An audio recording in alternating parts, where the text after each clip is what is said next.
አንድ ነገር ልንገራችሁ ምንም ነገር ከህይወታችን ላይ ሊመጣና ሊቀር ይችላል የእግዚአብሔር ድምጽ ግን ለዘላለም ከኛ ላይ አይቋረጥ ይሄ በደንብ አሜን ያሰኛል ምንም ነገር ይምጣ ምንም ነገር ይሂድ የሰራዊት ጌታ የእግዚአብሔር ድምጽ ያለንበት ነውላችሁ እገላችኋለሁ እንኳን ቢሆን የእግዚአብሔር ድምጽ ይሻላል እስቲ የተስማማው ጮህ አሜን ይበርሲ ዝም ከሚለን እግዚአብሔር ቢናገረን ይሻላል በመድር ላይ ከባዱ ነገር እግዚአብሔር ዝም ሲለው ሲገስጽ ደስ ይላል ሲያጽናና ደስ ይላል እባርካለሁ ሲል ደስ ይላል ልክ አይደለህም ቢለን ደስ ይላል ብቻ እግዚአብሔር ይናገረን ሃሌሉያ በቃ ይሻላል ነው ሳራ ከትብላ ሳቀች እግዚአብሔር እንደዚህ ያላት ከእግዚአብሔር አፍ የወጣ ቃል ከነብይ አይደለም እኮ ከእግዚአብሔር አፍ የወጣ ቃል ሳራ ሳቅሻላት ለሰው የማይቻል ለእግዚአብሔር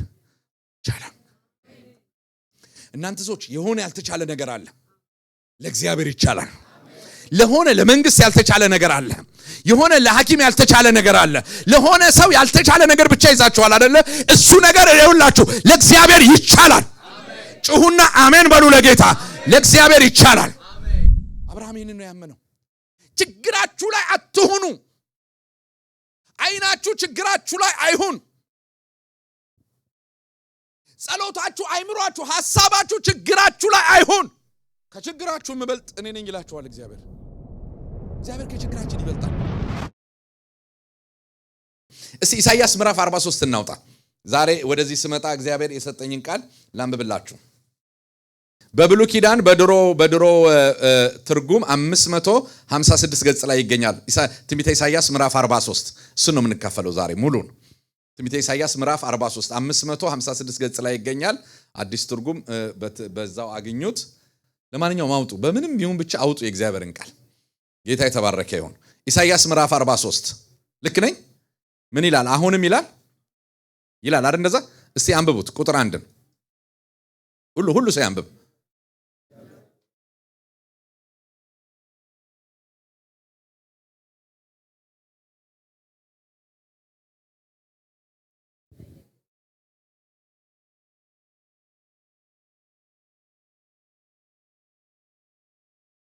በሉ ቀጥሉ አይዟችሁ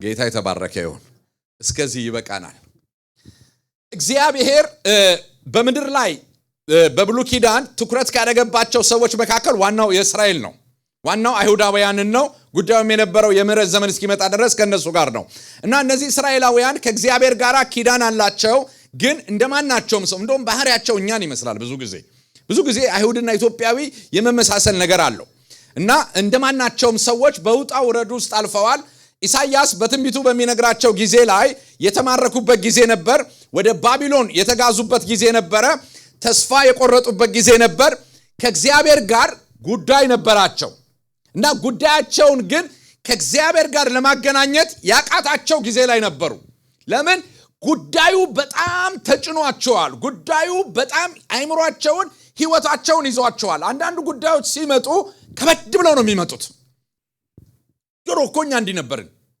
ድሮ ህይወታችን እንደዚህ ነበር ድሮ ኢኮኖሚያችን እንደዚህ ነበር ድሮ አገራችን እንደዚህ ነበር አሁን ድሮ እንደዚህ ነበርን አሁን እንደዚህ ሆነናል የሚሉበት ጊዜ ላይ ትንቢት ወደ እነዚህ ሰዎች መጣ አንድ ነገር ልንገራችሁ ምንም ነገር ከህይወታችን ላይ ሊመጣና ሊቀር ይችላል የእግዚአብሔር ድምጽ ግን ለዘላለም ከኛ ላይ አይቋረጥ ይሄ በደንብ አሜን ያሰኛል ምንም ነገር ይምጣ ምንም ነገር ይሂድ የሰራዊት ጌታ የእግዚአብሔር ድምጽ ያለንበት ነውላችሁ እገላችኋለሁ እንኳን ቢሆን የእግዚአብሔር ድምጽ ይሻላል እስቲ የተስማማው ጮህ አሜን ይበርሲ ዝም ከሚለን እግዚአብሔር ቢናገረን ይሻላል በመድር ላይ ከባዱ ነገር እግዚአብሔር ዝም ሲለው ሲገስጽ ደስ ይላል ሲያጽናና ደስ ይላል እባርካለሁ ሲል ደስ ይላል ልክ አይደለህም ቢለን ደስ ይላል ብቻ እግዚአብሔር ይናገረን በእንዲህ አይነት ውስብስብ ሁኔታ ውስጥ ሆነው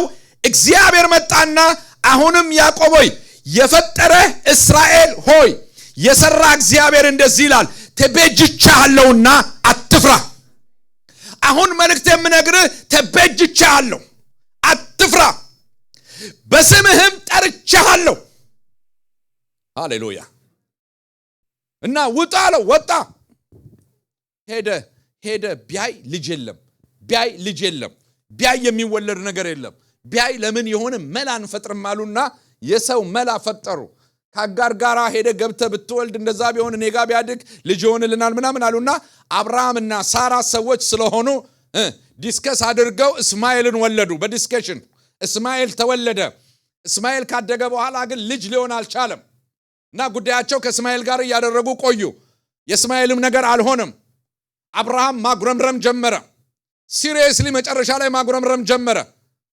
የቤቴ ይሄ ኤሌዘር የተባለው ሰውዬ ይወርሰኛል፣ መጋቢው ነው የሚወርሰኝ፣ ለእኔ ልጅ አልሰጠኸኝም፣ ምን አድርገህልኛል አለ እና የእምነት አባት ስለሆነ የተናገረ ቀን እግዚአብሔር መጣ። ሃሌሉያ። የአብርሃም ችግር ምንድን ነው? ልጅ። የአብርሃም ችግር ምንድን ነው? የሚወርሰው። የአብርሃም ችግር ምንድን ነው? አሁን አብርሃም የሚፈልገው ትንቢት ምንድን ነው? ልጅ እሰጥሃለሁ የሚል ትንቢት ነው የሚፈልገው። አብርሃም የሚፈልገው ይሄው ልጅ የሚል ነው። አብርሃም የሚፈልገው ነገር አንድ የሚወርሰው ነው። አብርሃም የሚፈልገው ድሮ የተነገረውን የተስፋ ቃል አሁን መጥቶ የሚያስፈጽምለት ነው የሚፈልገው። እግዚአብሔር ደግሞ የሚፈልገው አብርሃም እግዚአብሔርን በደንብ እንዲያውቅ። እግዚአብሔር መጥቶ የነገረው ነገር እንደዛ አይደለም። እግዚአብሔር መጥቶ ራሱን ድጋሚ ነገረው፣ ራሱን ድጋሚ ያስተዋወቀው። አብርሃም ፍጹሙን በፊቴ ተመላለስ፣ እኔ ያኔ በወጣትነት የጠራው እግዚአብሔር ዛሬም ባረጀ ጊዜ ኤልሻዳይ ነኝ። ዛሬም ችግር ውስጥ በወደክ ጊዜ ኤልሻዳይ ነኝ። ዛሬ ጭልም ባለብህ ጊዜ ባረጀ ጊዜ ኤልሻዳይ ነኝ። ማወቅ ያለብህ እድሜህን አይደለም።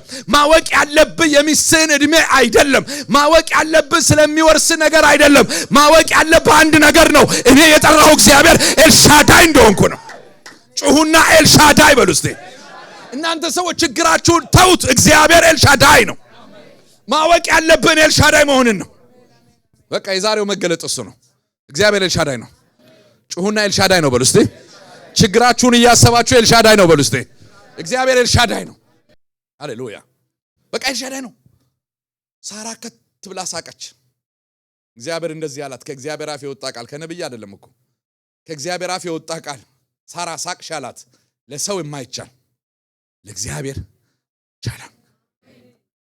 እናንተ ሰዎች የሆነ ያልተቻለ ነገር አለ፣ ለእግዚአብሔር ይቻላል። ለሆነ ለመንግስት ያልተቻለ ነገር አለ። የሆነ ለሐኪም ያልተቻለ ነገር አለ።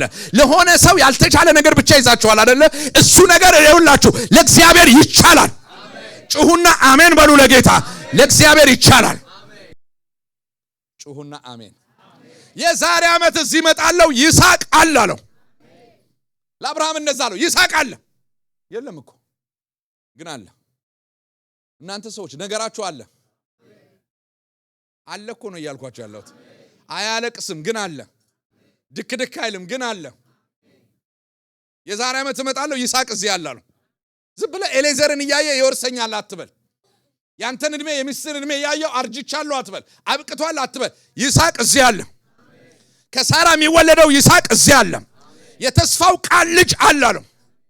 አብርሃም ይስሐቅን ሳያይ አሜን አለ። እናንተ ሰዎች ኧረ ሳታዩ አሜን በሉ። እግዚአብሔር ኤልሻዳይ ስለሆነ የለም እኮ። የሮሜ ጸሐፊ እኮ ተናገረለት እኮ። አባታችን አብርሃም ምን አገኘ እንላለን? የሌለውን እንዳለ አድርጎ በሚጠራ የገባው ጮህ አሜን ይላል።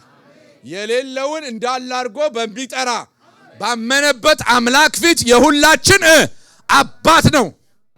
እንደ እግዚአብሔር የሌለውን እንዳለ አድርጎ ይጠራል። ይኸው ሰይጣን ያንቺ ነገር የለም ያንተ ነገር የለም የሚላችሁ ዛሬ የምስራች ነግራችኋለሁ። አለ። ጩሁና አሜን በሉ። አለ። ይስሐቅ አለ። እግዚአብሔር የሌለውን እንዳለ አድርጎ ይጠራል።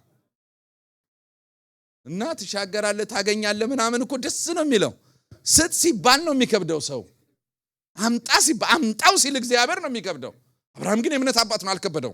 አንድ ልጅ ነው እሺ አለ። አንድ ቀን ለሚስቱም አልነገርም። ልጄ መስዋዕት ልናቀርብ እንሄዳለን አለው። የልቡን በልቡ ይዞ አብረው መሄድ ጀመሩ። እንጨት ይዘናል አባዬ አለው። አዎ ይዘናል ይለዋል። እና እንደውም ቢዚ ያደረገው የሚያስረሳ ሁሉ ነው የሚመስለኝ። ትንሽ ቆይና ቢላዋ ይዘናል፣ እሳት ይዘናል፣ በግ እኮ አልያዝንም። ዛሬ አባዬ በግ ረሰናል። ያን የሚጠይቀው ኤክስፒሪየንስ ስለነበረው ነው። ልጁ ከዚህ በፊት ሄዶ ስለሚያውቅ ነው። በግ አልያዝንም። አዎ ልጄ ዛሬ እኔ አይደለም የማዘጋጀው የሚቀጥለው ወር የሚቀጥለው ሳምንት ያኛውን በግ ሰዋለሁ ለእግዚአብሔር ብዬ ሌላ ቀን እኔ ነበርኩ ማዘጋጀው ከበረት ውስጥ። አሁን ግን ዛሬ ልዩ ቀን ነው። አሁን እኔ አይደለሁም የማዘጋጀው፣ አሁን የመስዋዕቱን በግ የሚያዘጋጀው እግዚአብሔር ነው እያለ ይዞት ሄዳል። ራሱ ሊሰዋ እየወሰደ አሁን የሚያዘጋጀው እግዚአብሔር ነው። እግዚአብሔርን አምነን ነው የምንሄደው። ተራራው ላይ ደረሱ፣ በግ የለም። ድንጋዩን አስቀመጠ፣ እንጨቱን ላይ ረበረበ፣ እሳቱንና ቢላውን አጠገቡ አደረገ። ልጁን ድንገት ያዘውና እንጨቱ ላይ አረገው። አባዬ ምን ነክቷል? አይ ዛሬ አንተን ነው ሰዋልኝ አለኝ። እግዚአብሔር ጨዋ አምላክ ስለሆነ ጥቅስ እየጠቀስን እንደው የጠላናቸውን እንዳናርድ፣ በልጅ ላይ አንዳች ነገር እንዳታደርግ ተጠንቀቃለሁ። አብርሃም ከልጁ ላይ ቢላውን አነሳና እንዳልከለከልከኝ የምትወደውን አንድ ልጅን እንኳን እንዳልከለከልከኝ ዛሬ ነው ያወቅኩት። እግዚአብሔር ሆኖ አይገርማችሁ? እግዚአብሔር መለኮት ሆኖ ዛሬ ነው ያወቅኩት፣ እንዳትነካው አለው። ዞር ሲል በቁጥቋጦ መካከል የተያዘ በግ አለ። ሃሌሉያ! እዚህ ጋር ቢያበቃ ኖሮ ጥሩ ነበረ። እዚህ ጋር ቢያበቃ ጥሩ ነበር። በአዲስ ኪዳን መጣ ይሄ ክስ። ከብዙ ሺህ ዓመት በኋላ ዕብራውያን ላይ ተመለሰ። የዕብራውያን ጸሐፊ እንደዚህ ብሎ ጻፈ። አብርሃም ልጁን ሊሰዋ በሄደ ጊዜ፣ ጩሁና ለዚህ ቃል አሜን በሉ እስቲ። ልጁን ሊሰዋ በሄደ ጊዜ ዘርህ አንድ ጊዜ በሱ ይጠራል ስለተባለ፣ ዘርህ በሱ ይጠራል ስለተባለ ከሞተ በኋላ ሊያስነሳው እንዲችል አምኗልና። የገባው ጮህ አሜን ይላል። ለምን? ይስሐቅ ላይ የእግዚአብሔር ቃል አለበት። ዘርህ በሱ ይጠራል ተብሏል። አብርሃም ዘርህ የሚጠራው በይስሐቅ ነው፣ በእስማኤል አይደለም የሚጠራው። ዘርህ የሚጠራው በሰው አይደለም፣ በሌላ አይደለም፣ በሚወርሳ አይደለም። ዘርህ የሚጠራው በሱ ነው ስለተባለ ልጁን ሊሰዋ ሄደው ጨክኖ አይደለም፣ ቃል ስላለበት። አብርሃም ይህንን ነው ያመነው። ችግራችሁ ላይ አትሁኑ። አይናችሁ ችግራችሁ ላይ አይሁን። ጸሎታችሁ፣ አይምሯችሁ፣ ሐሳባችሁ ችግራችሁ ላይ አይሁን። ከችግራችሁ የምበልጥ እኔ ነኝ ይላችኋል እግዚአብሔር። እግዚአብሔር ከችግራችን ይበልጣል። እግዚአብሔር ከምንም ከማንም ይበልጣል። ሰው ብዙ ጊዜ ከችግሩ ጋር ነው የሚታገለው። ከችግራችሁ ጋር አትታገሉ። አንዳንዱ ሰው ችግሩን ትልቅ አድርጎ ይነግራችኋል። የኔ ችግር እኮ ብሎ የአንዳንዱ ሰው ችግር ትልቅ ነው። በቃ ትልቅ ነው ለራሱ። ተበጅቻለሁ፣ አትፍራ፣ በስም ጠርቻለሁ፣ አንተ የኔ ነህ እና በቃ በውሃ ውስጥ እኮ ብታልፍ እኔ ካንተ ጋር ሆናለሁ። ብቻህን አይደለህም። ዛሬ ለዚህ ቤተክርስቲያን ለእናንተ ምእመን በሙሉ የዛሬ መልእክታችሁ እሱ ነው። እግዚአብሔር እንደዚህ ይላችኋል፣ አዲስ ነገርን አደርጋለሁ ይላችኋል። አዲስ ነገርን አደርጋለሁ ይላችኋል። እርሱም አሁን ይበቅላል። ጌታ የተባረከ ይሁን።